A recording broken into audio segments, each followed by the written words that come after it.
Is Google about to shake things up with the Pixel 10? It's looking that way. For years, Google released its Pixel phones in October, but that timing didn't work out well. Why? Because Apple always drops its new iPhones in September. By the time Google revealed the latest Pixel, many users had already picked up a new iPhone. So last year, Google changed the plan and released the Pixel 9 in August, just before Apple's big reveal. Now it looks like Google is getting ready to move, even faster. Some fans in the UK who are part of the Pixel Superfans group just received a special invitation from Google. It's called the Pixel Penthouse event, and it's happening in London on June 27th. This event is being called an exclusive pre-launch experience for 2025, and it's a big hint that the Pixel 10 might arrive earlier than expected. The ETC Bomb event will last 90 minutes and only 25 lucky fans will be allowed to attend. They'll get a hands-on look at pre-release Pixel devices, discover new features, and walk away with some Pixel-themed goodies. To decide who gets to attend, Google has asked some personal questions to the selected superfans. These include things like, what's your favorite Pixel feature and why? What does being a Pixel superfan mean to you? And, is there anything we can do to make your Pixel upgrade more special? Fans need to answer these questions and submit their responses. The winners will be announced on June 11th. But the event isn't just about fan appreciation. The timing lines up perfectly with another major launch, Android 16. The latest version of Android is expected to be released in early June, and Google typically likes to launch new Pixel phones with a fresh Android update. This makes it very likely that we could see the Pixel 10 series launch in late June or early July, much earlier than in previous years. And there's more to get excited about. The Pixel 10 is expected to run on a brand new Tensor G5 chip. What's different about this one? It's the first Tensor chip made by TSMC, not Samsung Foundry. That's a big deal because all previous Tensor processors were based on Samsung's Exynos design, which came with some limitations. But now, Google has designed the G5 from scratch, allowing them to tailor the chip exactly the way they want. This opens up the door for new features and better performance, especially since the chip will be built on TSMC's second-generation 3nm process known as N3E. This switch to TSMC could be a game-changer.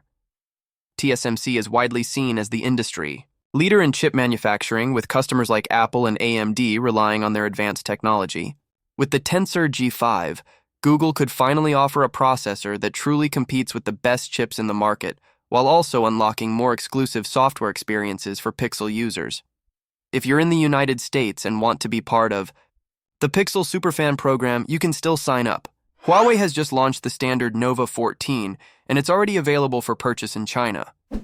The phone officially went on sale on May 30th and is listed on Huawei's online Via Mall store. What's exciting is that this first sale comes with a decent discount, making the Nova 14 a more appealing choice for those looking for a solid mid-range device. The Huawei Nova 14 comes in two screen versions, one with a regular display and the other with Kunlun glass, known for better durability. You also get to choose between two storage options, 256GB and 512GB, and there are three color options, ice crystal blue, frost white, and black. So, whether you want more storage or a tougher display, there's something for everyone. As for the pricing, Huawei has kept things competitive. The 256GB version is priced at 2,699 yuan, but after a Chinese subsidy, it drops to 2,251.65 yuan. The 512GB model is 2,999 yuan, with a final subsidized price of 2,506.65 yuan. If you go for the top variant, 512GB with Kunlun glass, you'll pay 3,099 yuan or 2,676.65 yuan after the discount. These prices make the Nova 14 quite an attractive option, especially for buyers who want a feature-packed phone without paying flagship prices. Now let's talk about the features. The Nova 14 comes with a 6.7-inch OLED screen, which offers a 120Hz refresh rate, making scrolling and animations look very smooth. It also has 20W160Hz high-frequency PWM dimming, which helps reduce eye strain, and a 300Hz touch sampling rate for quick and responsive touch input. The display supports over 1 billion colors, offers P3 wide color gamut, and can reach up to 1100 nits of brightness, which means you'll get vibrant visuals even in bright outdoor settings. Under the hood, the phone is powered by the Kirin 8000 processor. This chip may not be top tier, but it should offer solid performance for daily use and casual gaming. The Nova 14 runs on Harmony OS 5.0, Huawei's own operating system, which brings a range of smart features like magic image shift, portrait retouch, mood-based text themes, and a personal assistant called Celia that can be accessed through the Smart Control key. You also get touch share for quick file transfers and some new calling features to improve your overall experience. Camera-wise, the Nova 14 is well equipped. On the back, it has a triple camera setup. There's a 50-megapixel RYYB main camera, an 8-megapixel ultra-wide camera, and a 12-megapixel RYYB telephoto lens with 3x optical zoom. The RYYB sensors are known for better light sensitivity, which means clearer photos even in low-light conditions. What would you do if you walked past a commercial shoot and realized they were filming an ad for a phone that hasn't even been announced yet? Well, that's exactly what happened recently when someone, known online as Mark's Gone Public, stumbled upon what looks like a Pixel 10 Pro commercial being shot in public. This wasn't just a random scene. It was a full storyboard-based commercial titled, "Ask More of Your Phone," which sounds exactly like the kind of tagline Google would use for its Pixel brand. What made it even more interesting is that he took pictures of the storyboard and a few shots from the actual shoot, which gave away quite a few details about the upcoming Pixel 10 Pro. One of the first things that caught everyone's attention was the presence of the temperature sensor. This little detail might sound minor, but it helped confirm that the phone in question isn't the regular Pixel 10. It's the Pro version. The temperature sensor was featured on the Pixel 9 Pro, and its return on this phone pretty much gives away the model.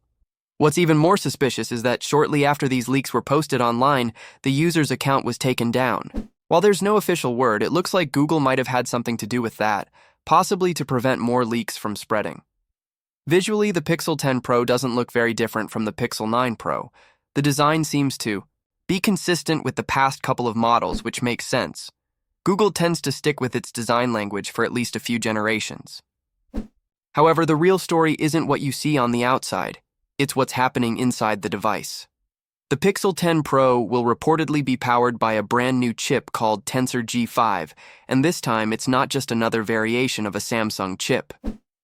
Google has finally designed this processor from the ground up, marking a major turning point for the Pixel series. What makes this even more interesting is that Google has also moved away from Samsung Foundry, which used to manufacture its previous chips. Instead, the Tensor G5 will be built by TSMC, the world's largest chip manufacturer. TSMC is using its second-generation 3-nanometer process, known as N3E, to produce this new chip. This switch could mean improved performance, better energy efficiency, and the potential for unique features that are only possible when a company has full control over both the software and the hardware. This is a big deal because Pixel phones now come with 7 years of software updates. That's a long time, and it means users won't need to upgrade their phones as often. So if Google wants to keep people excited about buying new Pixels, they'll need to offer standout features that go beyond just the usual camera and battery upgrades. With a fully custom-designed chip, Google has a better chance of doing exactly that, bringing new features that only the Pixel 10 series can offer. As for the launch, current rumors suggest that Google will officially reveal the Pixel 10 lineup